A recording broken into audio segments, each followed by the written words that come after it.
fit that bit on. Yeah, fit that in. Right, Jarvis. You know I'd roll my sleeves up if I weren't carrying. You look well for it. When's it due? About 5 months. We could still be shipping this lot by then. Jack, I'm just off to the hospital. All right. Oh, Diane, any word? But will you just tell Marlon that... Just, please give him my best, yeah? Condolences would be more appropriate. Oh, look at it. Oh, you're a treasure, Laurel. Anybody ever told you that? Plenty, I bet, eh? Hardly. I'm just doing my bit, like everybody else. Right, best get back. Lauren, I'm going to see Ashley. Do you want to come with me? No, I can't. Train needs a wipe.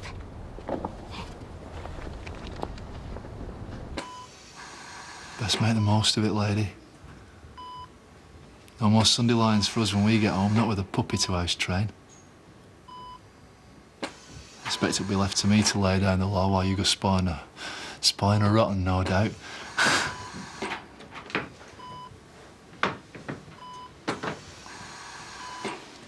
You really ought to get a breath of fresh air. Marlon?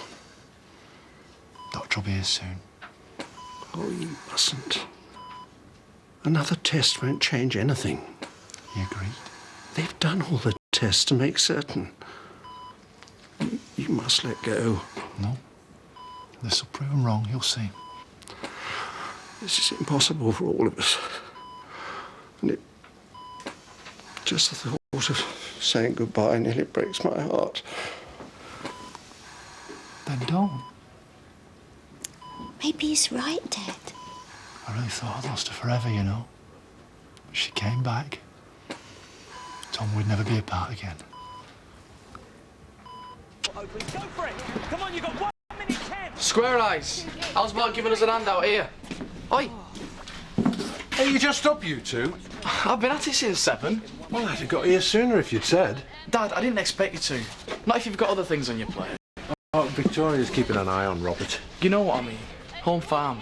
It's always bound to give you grief if she twigs. One of the conveniences of middle age. You become impervious to whining. Yeah, Jack, hi. Where are you? Mr. Matthews, the loss adjuster, is waiting. Really sorry about that. Looks like he's been tied up with some other business. I'll come back another time. No, I'll make alternative arrangements, seeing as you're here.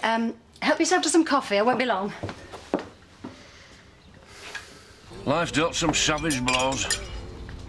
This family seems to lurch from one disaster to the next. Aye. What's the odds, eh? The only flaming boozer for miles falls down. It's a check and a half to malt shovels. I don't believe you! Where are you going in such a hurry? I'm off to see Zoe. She needs me. Oh, right. Well, she knows you'll come running at the drop of a hat. Oh, before you start, I'm off to go and see Jane. Oh, whenever it suits Zoe. What about it being on your terms for a change? I'm not that bothered as long as I get to see my daughter. What about me? When do I get to see her? Son. You get up there and you demand a decision, instead of being so vague all the time. You know, it's Jean's birthday in a couple of weeks, don't you? Oh, well, it won't get me hopes up. All right, I will talk to her. How about tomorrow? You could bring Jean over and she could open up a Christmas present. We could have a party. See? You have got me hopes up now. Leave it to me, eh? All right?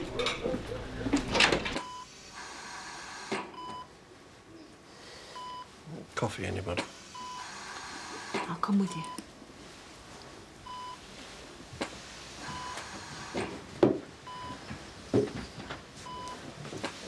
Stubborn as a mule even now. I wouldn't be surprised if she was doing it to get at her own mum. Look at me, she's saying. Who's got the last laugh now, then? Of course. She wouldn't have to if I didn't match it blow for blow every time. I'm sorry, Tricia. I promise I won't let you down again, love.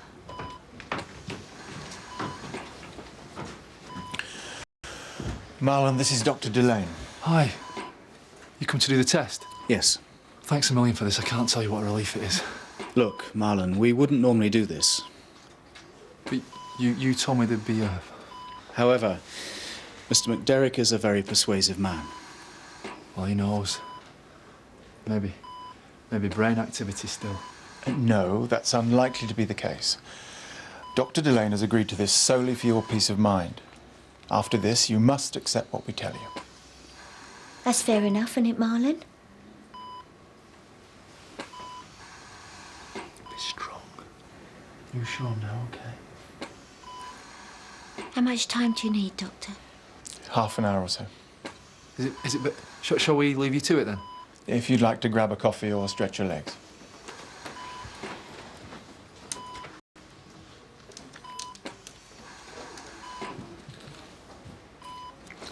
The doctors have been very clear, but he just won't accept it. I'm not quite sure what else they can do, but Marlon's under the illusion that it's going to bring her back. If this is what it takes to get him to understand, then all we can do is wait. If I thought for one tiny moment that there was the smallest hope. They're with her now. Chocolate, anyone? No, thank you. Oh, come on, you two. I mean, maybe we should take a leaf out of Marlon's book. Not be so hasty to write Tricia off. Well, what do you expect him to do? Go home and just accept it? Doctors have been known to get it wrong, you know.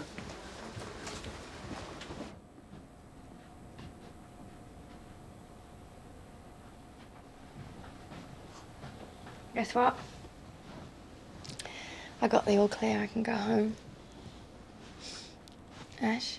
Sorry. Yes, that's good news. Well, that doesn't make the next bit any easier. What's that? Well, obviously, I'm going to need a place to stay for a while. Oh, you're welcome to stay at the vicarage. Yeah, but are you sure? I don't want you to feel obliged or anything. Oh, stay for as long as you need. Thanks. You okay? You seem a bit down today. Is it because I'm going home and you're not? Of course not. For one, I have to face Ethan and tell him I lied about going to see the bishop. I think he might have worked that out for himself by now. That helps. Well, it saves you the trouble, doesn't it? And there's Gabby. Oh, Gabby's in the best possible place, isn't she? Well, yes, apart from being at home with me where she belongs. Well, relax, Ash. She'll be fine with Bernice. Baby needs its mum. Is there anything else bothering you? No. But, thanks for asking.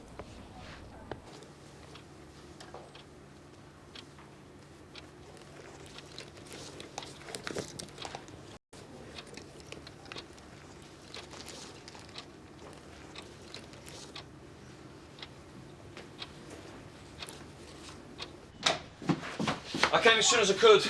Yeah, I appreciate you coming at such short notice. Yeah, well, anything for my little girl, eh? Hello.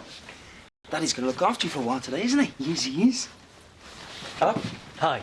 Scott, I presume. Dan Matthews, loss adjuster. Crosswise, my fault. I don't need a babysitter today, Scott. Would you mind showing Dan around the estate? Where's Jack? Estate business. And I'm sorry to rush you, but Dan has been waiting quite a while. Right, well, we'd better get going then, haven't we? Thank you. Not a problem. Are you around later on this afternoon? Because I'd like to chat to you about having Jean for a couple of hours tomorrow, if that's all right. Yeah, we'll see. Thank you. Let's go.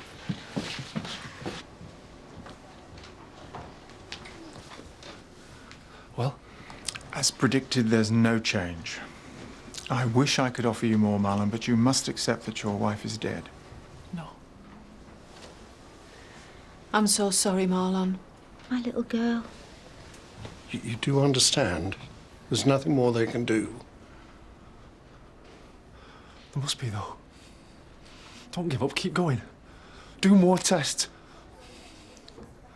I'll find somebody who can help.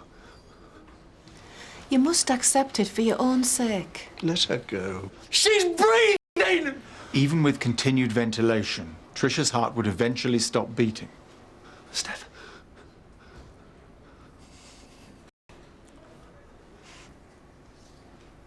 You're wrong. All of you. She's gonna get better. I know she'll pull through. Sorry. I need to be with my wife.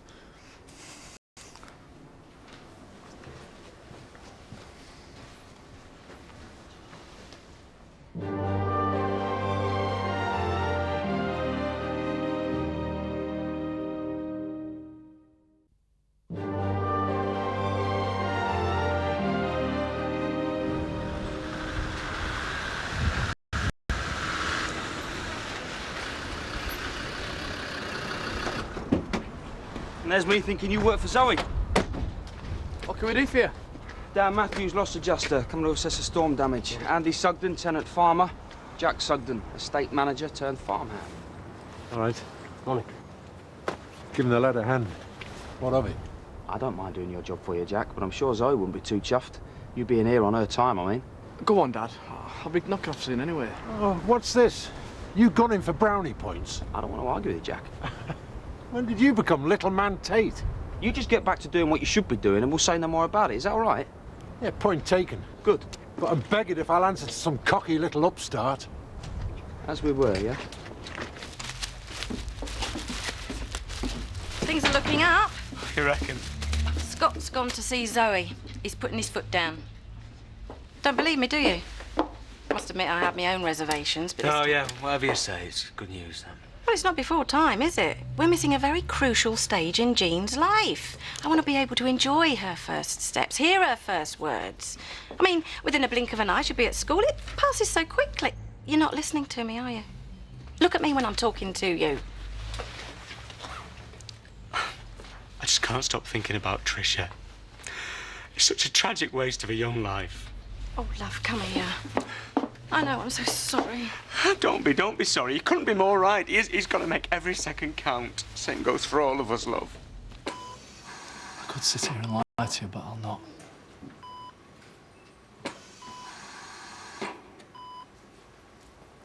What I'm trying to say is, despite everything, I'm really chuffed you came back. Sounds selfish, I know, considering how everything's turned out. But I promise you, all that's going to change when you wake up. All I know is you gave me another chance and I'm going to spend the rest of our lives making it worth your while.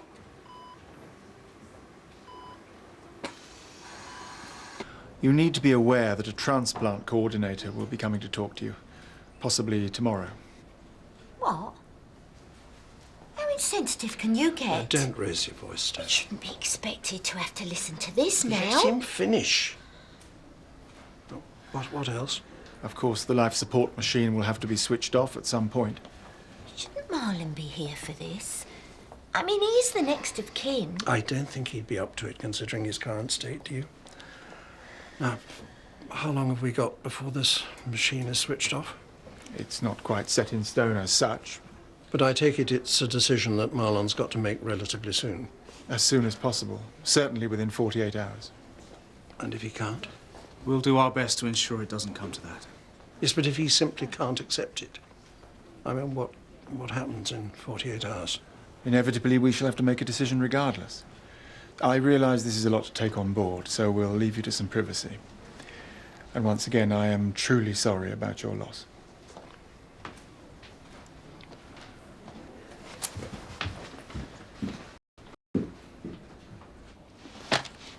Ethan, thank you. Very thoughtful of you. This is Laurel's doing. Why didn't she come with you? Dedicated to the cause. Oh, you can rely on Laurel in a crisis. It looks like you'll be out of service yourself for a while. Yes. There's something I must explain. You don't have to say anything. As you probably gathered, I didn't go and see the bishop the other day. I was out with Louise. Your personal life is your own business. I know that my behaviour of late has been anything but a shining example, and for that I hang my head in shame. Hi, Ethan. Hello. That's me checked out. What's a shame? Am I interrupting something? No. Yes. Well, I told you wouldn't bother. He's such a worrier. Louise? He's hardly going to go running off to tell the bishop, is he? No. Oh, you got CDs. Well, better go. Bob's going to pick me up. I'll see you later. Bye. Bye.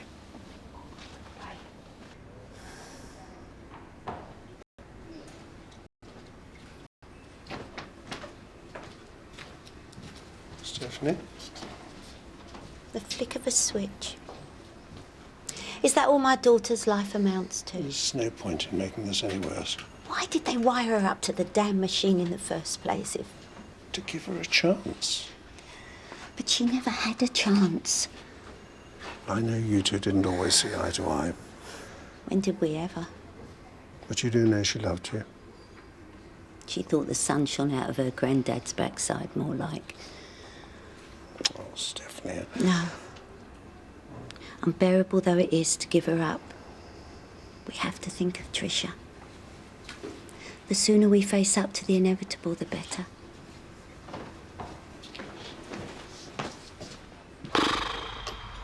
Bit quiet without Betty. Ah, she'll be there now, I expect. Covering the white bits with sunblock. We hope not. It's middle at night, you know. Oh, you've burnt your coat. Have you managed that? Yeah, well, I was lighting a candle for Tricia. It'll come out in the wash. You can be so clumsy, Leonard Reynolds. Oh, you know my name then. I don't hear you trying to make an effort. Come on, Edna, I'll give you a hand to tidy up your garden if you like. Is that wise, all them loose slates? Well, it could be dangerous. If you'd care. Do you know, you're right. I'm going home to do my own garden.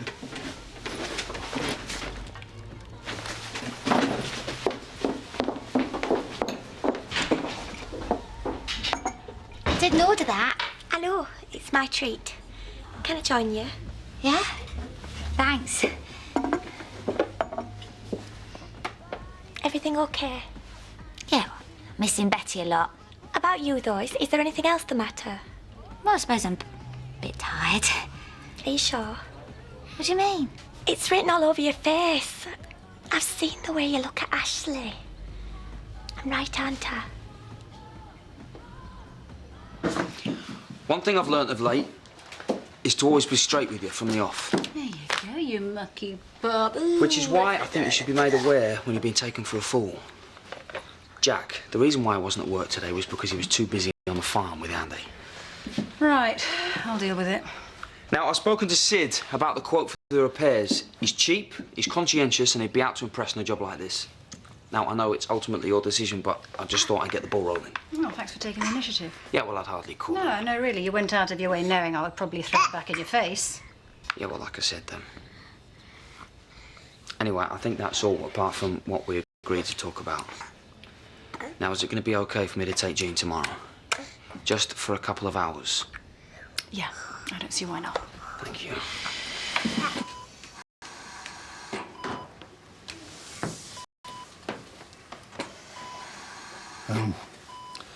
Perhaps we should go home and try and get a couple of hours sleep. Marlon? Sorry, yeah.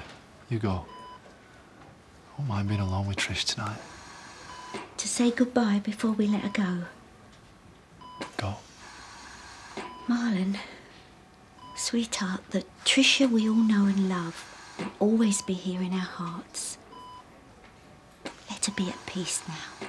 Will you shut up?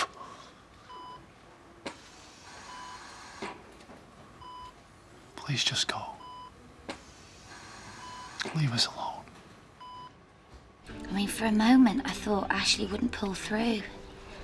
I couldn't breathe. I just felt my whole world was falling apart. Well, that's got to mean something, right?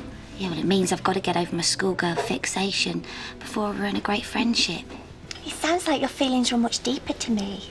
Oh, I don't know, it doesn't matter. I mean, I realise now, you see, for a long time I thought if a person felt really strongly for another, then it would have to be in the end. Love's worth fighting for, no matter what the odds. Yeah, but it's got to be a two-way highway instead of a one-way street. That's very profound. Yeah. For a dizzy top like me, yeah. But then again, I was up half the night thinking about that one. If you've got it all worked out so much, why are you sat here moping? Oh, my head knows, but my heart won't listen. I've just got to keep telling it. Anyway, failing that, I'll emigrate. Cheers. Well, how'd it go? Oh, never mind. Maybe now wasn't the right time to raise the issue anyway. Did you mention something about a party? Because I'm picking Jean up tomorrow morning. You serious? It's agony for all of us, Dad. But he's got to get a grip.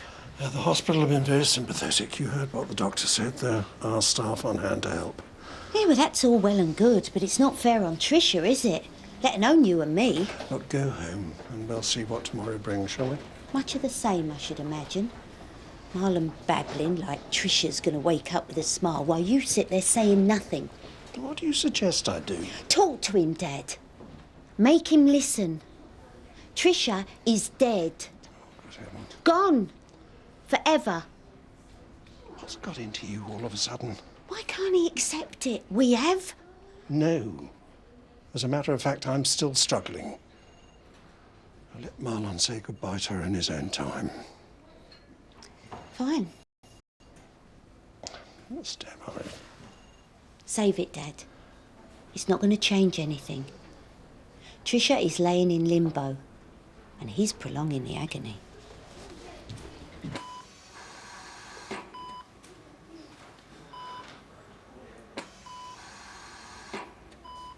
I could do with a bit of backup right now. I'm not asking for much. Just a twitch of a finger or a flutter of an eyelid even.